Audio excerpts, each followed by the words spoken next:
Hello friends and welcome back to the channel. You know what time it is, update time once again in the Battle Realm, and I am back with the patch notes for the February 2024 update in MCOC. 6 or 7 things that I think you need to know about, and if things look a little different today, that's because the CCP didn't actually get the patch notes early. In fact, we didn't get them at all this month. So I was sitting at my computer today waiting for them to be sent, and then it gotten closer and closer to like the official live stream, which was at noon my time, and no patch notes. So I'm kind of improvising here, but we'll get through them either way. All right, number 1, the new champions for February. If you've been living under a rock, you haven't heard this already, but they are Dust and IRONHEART.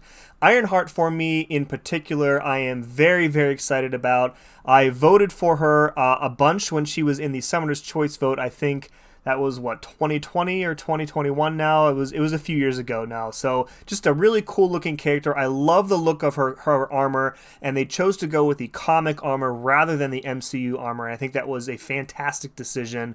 The other one, Dust, I had actually never heard of Dust until we got word in the CCP server that she was coming. A very, very cool looking character. Her powers look crazy, and if you've seen the video with some of her animations in it, they look absolutely wild, just sand everywhere. So very, very excited to get my hands on these champs on the beta server and get some testing done. All right, number 2, the side event for February is called Listen to Your Ironheart, and there's a lot of words in this paragraph here. The only word that you need to know, however, is this one here, which is Rifts.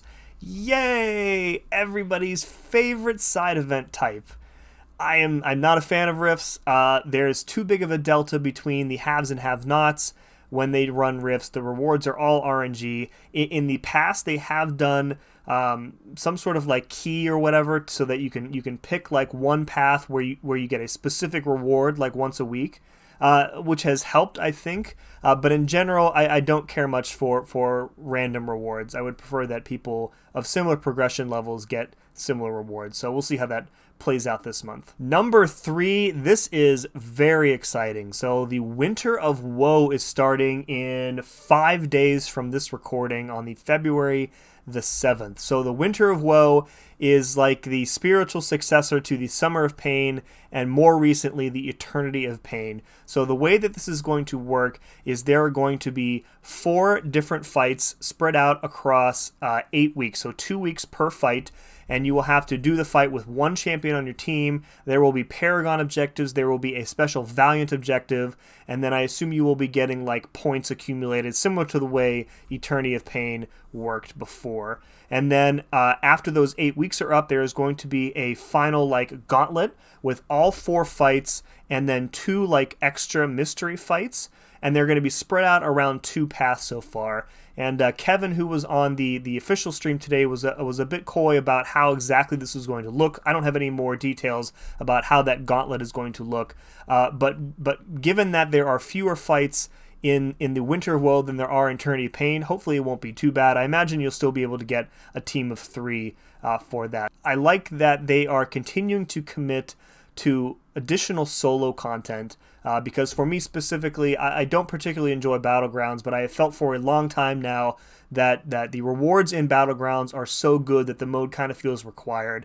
So I'm really happy, like between Necropolis this past year and now Winter of WoE, and they're doing like 3 more seasons after that, so another spring, another summer, and another autumn. They're going to do this event like 4 times in a row, so it's going to span pretty much this entire year. The rewards are fantastic. It's actually the first time that we're going to be seeing 7-star Sig Stones available through content. There may be something available in between now and the end of this event, but we'll see.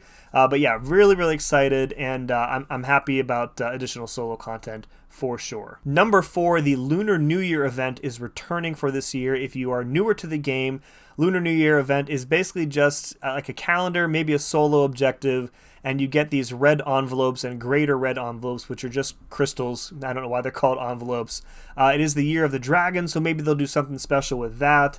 And then all of the crystals have values of stuff in like multiples of 8. So we get like 88 units, or 888 4-star shards, or whatever the case may be. So yeah, I mean, that's some extra rewards for doing basically nothing. Can't complain about that. Number 5, the champion buff for February is Red Guardian. It actually doesn't say that on this page, but you can kind of figure out who it is if you read through it. So Red Guardian, he is much better than he was, or he is right now, rather. My biggest issue with playing Red Guardian always has been the nonsensical escalating cooldown whenever his shield is broken. So if you look down here to the third bullet point, so change the shield cooldown from 8 seconds to an 18-second flat duration with no increasing duration. So previously it was 8 seconds, and then the next time it would be like 24, and then it would go up from there. It was really silly. So he is built more for like short and medium length fights, is what I understand. So you'll see like his trauma debuff potency is going up quite a bit here, and then he is increasing his attack bonus on heavy attacks to 25%. So he's also the first buff immune champion in the game. So I think that he's going to have quite a bit of use going forward in war when other typical buff immune champions might be banned, like your Titania, your Ant-Man. Ant-Man's never banned, but Titania's banned quite a bit. Spider-Man 2099 also known to be banned from time to time. So depending on, future war meta, I could see him being very useful, and especially in Battlegrounds. A lot of Mystics here are easily countered by having a buff immune champ, so rank up your Red Guardians for sure. Last but certainly not least is this month's extensive list of bug fixes and improvements, and when I say extensive, I mean it. Normally I only go through about 3 of these, but as you can see, the list is quite lengthy this month, so we are going to go through more than 3. The first one I want to cover is actually the first one in this list here. Added a timer for Crossbones' heavy attack Fury Pause. If you are a Crossbones player, I personally do not like playing him, but when I do have to play him, I frequently find myself irked that there is no pause icon on the HUD for when he uses heavy attack. So if you are a Crossbones player, you're probably used to it by now. If not, you will now benefit from an icon for that pause going forward.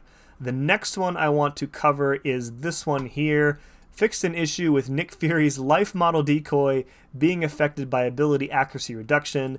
I feel like this has been fixed probably twice before, and the bug keeps coming back. If you aren't familiar with this, during, I think, last Battleground season or the one before, you could go in with Archangel against Nick Fury, and if you had enough neurotoxins on him, you could basically prevent the second life completely. So that will again be fixed going forward. The next one I want to talk about is this one here. Fixed an issue with Chieel's Cleanse being able to purify one of each type of debuff on her instead of just one debuff. So I talked about this in one of my war videos this past season with Chieel. So the way it's working right now is that if you have some pre-existing like non-damaging debuffs on you, so for example, if the node is a heal block and you start the fight with the heal block debuff on you, which triggers before her cleanses are available, and then during the fight you trigger a cleanse on an incoming debuff, it'll actually remove existing debuffs as well. So going forward, that will not be the case, and pre-existing debuffs will not be removed. Only the one that is coming in will count for the cleanse. So apparently at some point Photon had the villain tag added to her, so that will be done.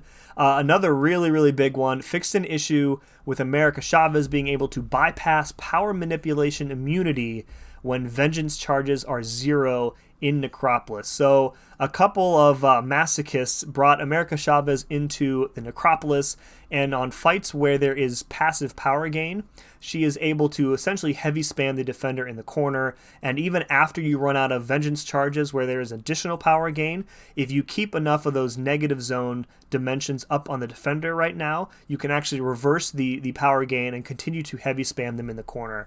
And I call those people masochists because if you play the fights that way, they take forever. We're talking like 20+ minute fights. So not very practical, but if you're committed to getting through a fight without reviving, I guess that's one way to do it. Well, not going forward anyway, because that will be fixed with the update.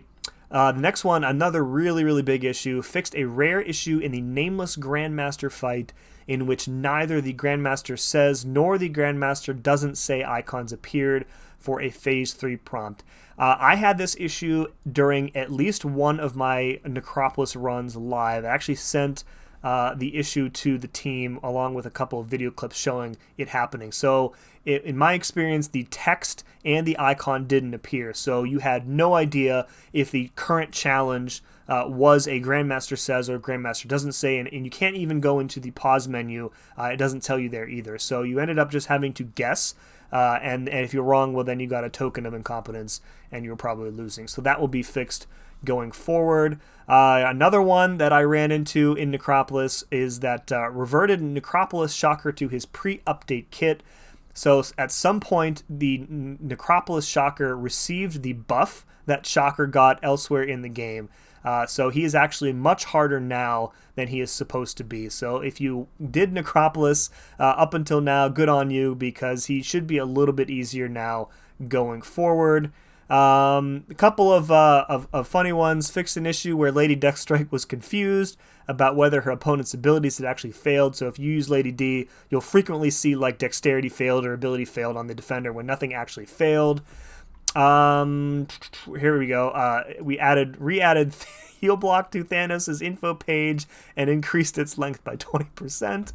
And then this was also, I think Normax ran into this in Necropolis as well. Wong's Mandela burst damage should be subject to ability accuracy reduction. So this is specific to the Storm Pyramid X fight in Necropolis, where if she glances his burst damage, it should not be working, and right now it is. So that fight will be a little bit more difficult with Wong. And then finally, we sent Blade a memo that Maestro is in fact a villain. So if you want to dust off the Holy Trinity synergy, bring your Ghost Rider, bring your Sparky into war, or a particularly tough Maestro fight. I don't think he's made his way into EQ yet, but yeah, so in war, I guess you can bring the Blade Trinity and get some additional attack on Mr. Maestro. So that's going to do it for this month, folks. Again, sorry for the tardiness on these patch notes. It's like 10 o'clock at night when I'm recording this, so just trying to get this done and edited and out the door for tomorrow. Let me know in the comments below what you are most excited about for this month. Actually, specifically, leave me a comment if you are more excited for Dust or Ironheart, because I think that there is a pretty equal amount of hype for both of these champs. I myself, very, very excited again for Ironheart, but Dust looks really, really cool, so I can't wait to test her out. Folks, that's going to do it. Remember to hit like button on your way out, and as always, thank you very much for watching. See you again next time.